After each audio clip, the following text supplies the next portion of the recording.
Napuno ng MDRRMC Evacuation Center sa bayan ng Abuyog. Ang mga motorsiklong nakaparada sa evacuation center nagtumbahan dahil sa masamang panahon. May nadaanan kaming mga bahay na nasira ng bagyo, maging mga puno, nabuwal at nagsitumbahan. Nang mag-umaga, nakita ang laki ng pinsala. Ang pulisya nag-deploy ng personnel para magsagawa ng clearing operation sa kalsada. Sa lungsod ng Javier, may ilang residente na abala sa pagkukumpuni ng nasira nilang bahay. Sa San Vicente, poblasyon sa bayan ng Mahaplag, problema ng ilang residente ang grabing putik na iniwan ng baha. Umapaw raw kasi ang ilog sa kanilang lugar. Pero ang mas malaking problema, paano maglilinis kung wala namang tubig sa gripo at kinakailangan pang mag-igib sa may munisipyo. Aperting lisura ka dyan. Oy, lima lang ka nga kapang kipot may sa among bahay tungkol sa dako sa tubig. Ang isang residente, ibinilad na lang sa araw ang bagong ani niyang bigas na nabasa. Karamihan naman sa mga pamilya sa kanilang lugar ay pansamantalang nanunuluyan sa kapilya na binaharin.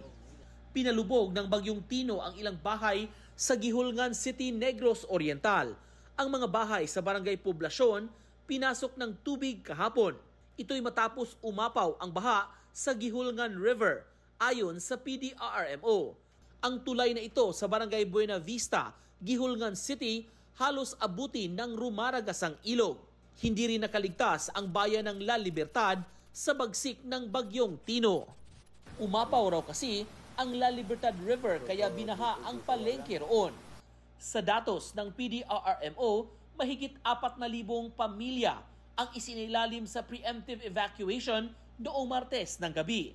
Sa 19 na bayan at 6 na syudad sa buong probinsya ng Negros Oriental, prioridad sa mga pinalikas ang mga nakatira malapit sa dagat at ilog.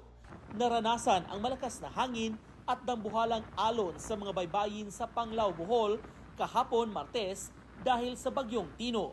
Sa Barangay Bulod, naglalakihan ang mga alon kasabay ng malakas na hangin.